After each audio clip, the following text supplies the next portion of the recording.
Bonjour et bienvenue dans votre émission Mandarin TV Débat. Selon Bling Computer, de nombreux escrocs sévissent en ce moment sur Twitter et utilisent des plateformes comme les pages de collecte de dons de PayPal pour créer des sites web d'escroquerie, et cela dans le cadre de l'aide à la Turquie. Quel est le mode opératoire de ces escrocs et comment se prémunir contre ce type d'escroquerie? Pour en parler, je suis avec Benoît Gruenewald, expert en cybersécurité de la société E7. Bonjour. Bonjour. Merci d'être venu jusqu'à nous. Et pour commencer, est-ce que vous pouvez présenter votre société? Oui, bien sûr, E7 est une société qui embauche plus de 2000 personnes à travers le monde. On couvre à peu près 180 pays et notre objectif est de connaître la menace, les cyberattaques, afin de protéger nos clients qui sont à la fois des particuliers mais également des entreprises ou des administrations. Par exemple, en France, on protège tous les postes de la gendarmerie nationale. C'est une société qui est originaire de Bratislava, en Slovaquie, au cœur de l'Europe, et qui a une couverture sur plus de 180 pays et 13 laboratoires de recherche et développement à travers le monde. C'est une entreprise internationale d'origine et européenne. Voilà, alors maintenant on va parler donc de cette actualité. De nombreux escrocs sévissent en ce moment sur Twitter. Est-ce que vous pouvez nous expliquer comment ces escrocs agissent? En fait, les escrocs... souvent d'ailleurs ce sont des sociétés mafieuses qui opèrent, et donc pour pouvoir vivre ils doivent escroquer les gens. C'est comme ça qu'ils récupèrent de l'argent. Et ces escrocs suivent l'actualité de très très près pour pouvoir saisir chaque opportunité afin de monter des campagnes d'escroquerie. On l'a vu notamment avec la Coupe du Monde au Qatar, on le voit avec à chaque fois qu'il y a des Jeux Olympiques ou des grands événements. Et malheureusement, ils utilisent tous les prétextes pour pouvoir nous escroquer, et en l'occurrence, ils utilisent le prétexte du tremblement de terre en Turquie et en Syrie pour pouvoir mener des campagnes qui vont nous inviter à faire des dons qui n'iront pas malheureusement aux victimes, mais dans les poches des cybercriminels. Est-ce que vous pouvez citer des cas d'escroquerie très concrets? Alors, lorsque vous voulez faire un don, notamment dans le cas de cette tremblement de terre, eh bien, vous allez rechercher sur Internet où vous allez pouvoir aider. Et lorsque vous allez avoir une page qui s'affiche, qui va vous proposer d'aider, eh bien, en fait, cette page ne va pas être réalisée par une organisation à but non lucratif, par exemple, mais bien par des escrocs. Et ils vont également utiliser des comptes Twitter qu'ils vont avoir créés pour l'occasion afin de vous inviter à aller sur ces pages-là. Et pour donner plus de crédit à ces comptes, eh bien, ils vont relayer des informations qui sont exactes, des informations qui proviennent de sources officielles, et cela va permettre de donner du crédit à ces... alors, ce sont des vrais comptes, mais utilisés de manière détournée. Et là, vous venez de décrire en fait le mode opératoire. Est-ce que vous pouvez, par exemple, nous citer des cas concrets d'escroquerie et qui sont ces victimes et les pertes ont été chiffrées à quel montant, par exemple? Oui, donc on a du mal à savoir combien de victimes sont concernées parce que les victimes ne vont pas forcément se rendre compte qu'elles sont victimes d'escroquerie. Ce qui veut dire qu'elles vont payer, et une fois qu'elles ont payé, il y a deux options. Soit l'argent est directement débité et les coordonnées bancaires ne sont pas conservées, soit les coordonnées qui sont utilisées par le cybercriminel vont être réutilisées dans le cadre de d'autres attaques. Donc il est assez difficile de savoir combien de victimes sont concernées. Par contre, ce que l'on sait, c'est qu'elles arrivent sur des sites qui ressemblent très fortement à des sites d'organisations non gouvernementales destinés à aider les victimes, ou alors sur des cagnottes PayPal, et qu'il est assez aisé de créer. Et ces cagnottes-là vont récolter les fonds et les transférer ensuite ailleurs vers des cybercriminels. Donc aujourd'hui, on ne connaît pas du tout le montant? Aujourd'hui, il est impossible de connaître le montant, oui, parce qu'il y a plusieurs groupes cybercriminels qui opèrent, et les victimes qui, malheureusement, souvent ne s'en rendent pas compte, eh bien, ne peuvent pas porter plainte. En fait, très concrètement, par exemple, moi, je fais un don dans le cadre de l'aide à la Turquie. Voilà, donc j'envoie mon argent sur, par exemple, PayPal. Oui. Et comment je peux savoir si c'est, on va dire, c'est l'escroc qui a reçu l'argent ou c'est l'organisme de don alors.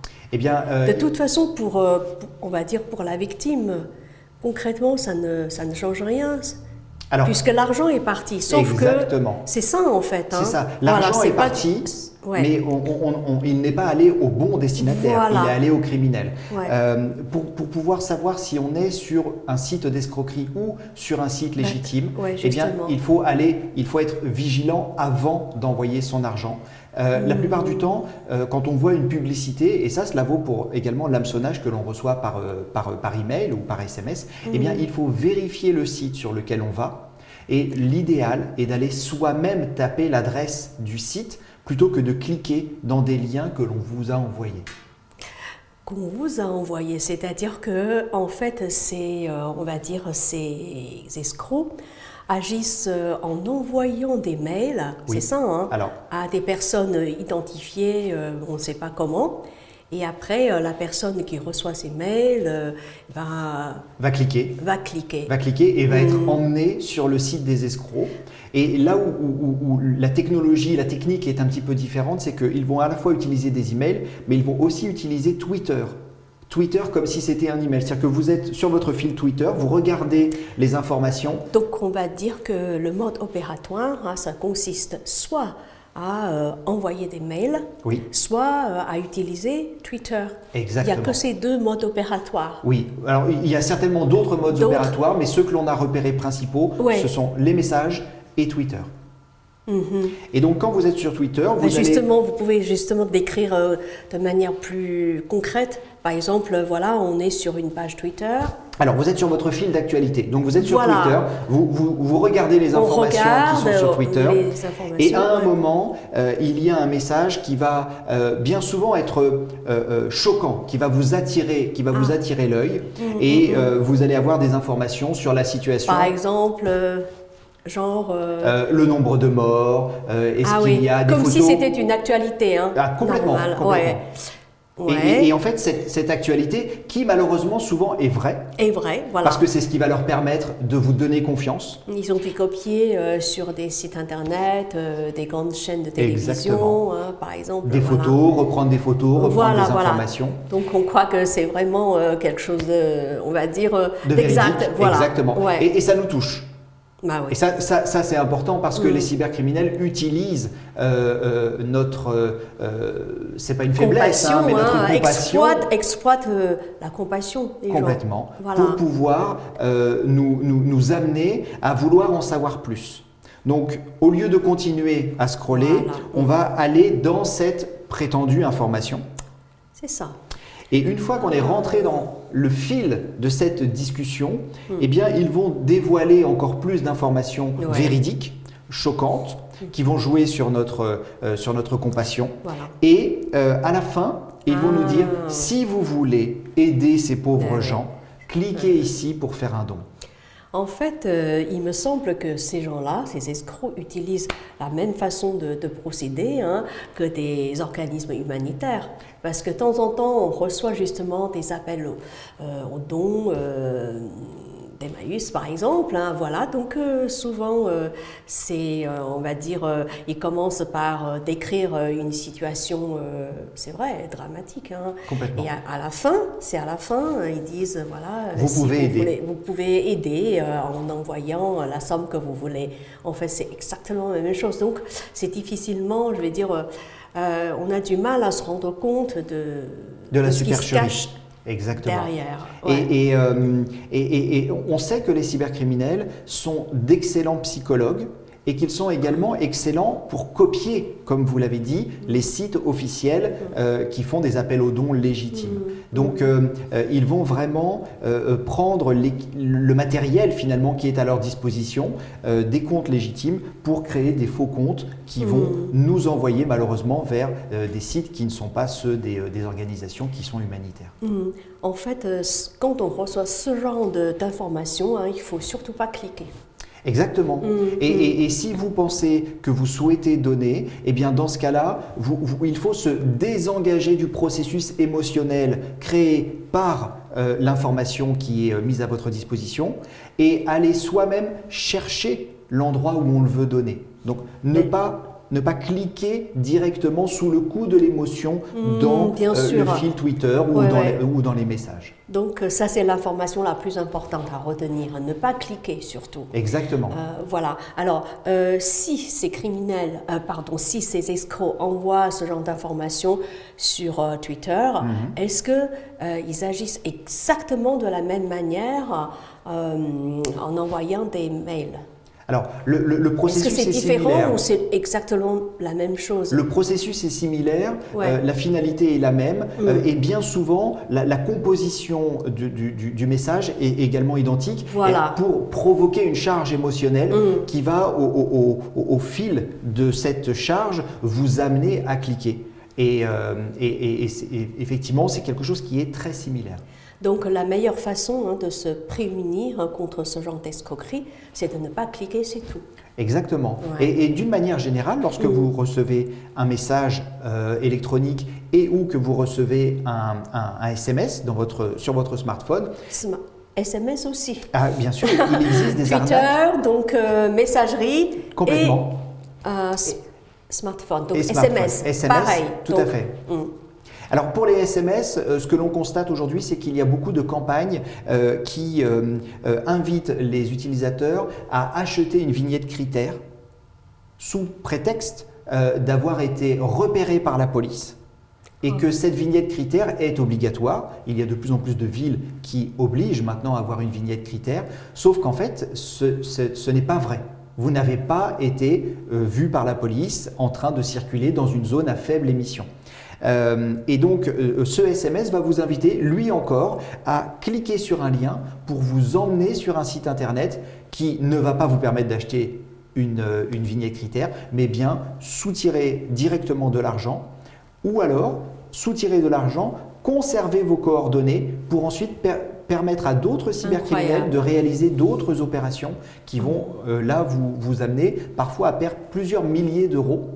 Parce qu'on a repéré qu'il y avait des criminels qui appelaient au téléphone les victimes en se faisant passer pour leur banque et qui, sous prétexte de vouloir bloquer un virement, en fait vont vous demander d'accepter le virement. Et malheureusement, ce virement, quand il va être accepté, il ne pourra pas être bloqué et il ne sera pas bloqué parce que la personne que vous avez en ligne est un faux conseiller bancaire. Et aujourd'hui, on ne sait même pas combien il y a de victimes. On sait qu'il y a énormément de victimes parce qu'il y a fort heureusement des victimes qui se protègent et qui portent plainte. Mais il y a quand même… Elles s'en sont aperçues. Exactement. Il y a quand même un grand nombre de victimes et on sait que les cybercriminels sont de plus en plus efficaces malheureusement et c'est pour ça qu'il faut ne pas cliquer sur les liens qui arrivent par SMS ou dans Twitter ou par email. Mais dans ce cas-là, si on veut faire un don, comment on procède? Vous disiez tout à l'heure, oui, il suffit de copier le lien du site. Alors, il suffit de le chercher soi-même. C'est-à-dire que… En tapant quelques mots-clés, c'est ça? Alors, dans l'idéal, il faut rentrer l'URL directement, l'endroit où on veut se rendre. Parce que on a vu que si on veut donner, par exemple, à Médecins sans frontières… c'est-à-dire qu'en fait, avant de procéder, on sait déjà à quel organisme on envoie ses dons. Exactement. Médecins sans frontières… une ONG, quelle qu'elle soit, humanitaire. Une ONG, voilà, et connue. Alors, dans l'idéal, elle est connue, mais elle peut aussi être, pourquoi pas, locale. Elle n'a pas besoin d'être internationale. Si, par exemple, vous habitez dans une ville et qu'il y a une organisation qui veut venir en aide aux victimes des séismes, par exemple, eh bien, vous allez choisir cette organisation-là. Mais lorsque vous allez taper le site web de l'organisation, il faut le taper vous-même et ne pas laisser quelque chose venir interférer avec le site sur lequel vous souhaitez aller. En gros, prendre l'initiative d'envoyer ses dons en tapant soi-même l'adresse exacte de l'organisme humanitaire à qui on va envoyer ses dons. Ça, c'est la meilleure façon de se procéder. Exactement. Ainsi, vous ne serez pas redirigé vers un faux site qui… Là, on est sûr et certain. C'est ça, exactement. Ouais. Alors, une autre question, si par exemple, on reçoit une alerte, que ce soit par SMS ou sur Twitter, une information frauduleuse comme celle-ci, est-ce qu'on peut alerter la police? Alors, la police ne prendra pas de plainte simplement par la réception d'une alerte frauduleuse. Et pourtant, on sait que c'est une alerte frauduleuse. On peut dénoncer, on peut agir aussi. Alors, pour participer au fait que ça soit bloqué, eh bien, on va plutôt s'adresser dans un premier temps à la plateforme sur laquelle on a reçu cette alerte. C'est-à-dire que si vous avez un email, vous pouvez le partager par exemple avec Signal Spam. Signal Spam. Donc Signal Spam est une association qui va s'appuyer sur les utilisateurs qui reçoivent du spam et qui souhaitent partager à la communauté le fait que ce message est un message de spam. Si on reçoit par SMS, on va pouvoir également le signaler au Signal Spam dédié au SMS. Donc, Signal Spam, c'est le meilleur interlocuteur dans ce cas-là, si on veut dénoncer. Complètement. Si on veut participer au fait que les autres ne se fassent pas avoir par ce message. Bah oui, parce que c'est bien beau de fuir. Parce que bien sûr. La première, on va dire, la première démarche, celle qu'on vient de voir, ça consiste à ne pas y aller, à se protéger. Exactement. Je pense que c'est bien, mais participer à la dénonciation, à la protection en fait d'autres personnes, c'est encore mieux. Et c'est ça, de ceux qui sont avec nous potentiellement sur Internet et qui pourraient être victimes et qui n'auraient peut-être pas l'œil pour repérer les différentes arnaques. Oui. Et est-ce que vous pouvez jouer un rôle important pour protéger justement, on va dire, toutes ces victimes? Alors, en tant que société dans la cybersécurité, nous, on protège les utilisateurs en repérant ces différentes campagnes d'attaque, notamment par SMS ou par messagerie. Et quand on repère ces différentes campagnes, grâce parfois aux utilisateurs, eh bien, on va les bloquer. Vous pouvez les bloquer. Et nous, on peut les bloquer. C'est-à-dire que si vous avez une solution de protection sur votre smartphone ou sur votre ordinateur, eh bien, nous, on va repérer que c'est une arnaque et vous empêcher d'aller sur le site en vous disant « Attention, là, vous allez vers une arnaque ». Dans ce cas-là, encore faut-il vous connaître et vous alerter. Alors, nous, on fait le travail pour être à jour du fait qu'il y a des arnaques. Et si nos utilisateurs souhaitent participer et nous donner des liens ou des messages frauduleux pour enrichir notre connaissance, eh bien, ils sont les bienvenus. Vous venez de dire si nos utilisateurs, ça veut dire quoi concrètement?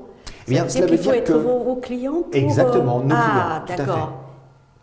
Tout à fait. Donc, par exemple, vous avez un smartphone sur Android, vous pouvez aller sur le Google Play Store, sélectionner EZ, et là, vous aurez un logiciel qui va vous protéger des emails malveillants, des logiciels malveillants et également des SMS malveillants. Et si, par exemple, vous trouvez un de ces trois éléments malveillants et que vous souhaitez le partager avec nous, parce qu'on ne peut pas tout voir, parfois il y a des éléments qu'on laisse passer, eh bien, vous pouvez dire « j'ai trouvé cet élément malveillant ». Vous devriez l'examiner pour voir si c'est véritablement malveillant ou pas et l'ajouter ainsi à la protection de tous les utilisateurs EZ. Alors, vos clients, est-ce que ce sont des sociétés ou on va dire des particuliers ou les deux? Eh bien, on protège les deux.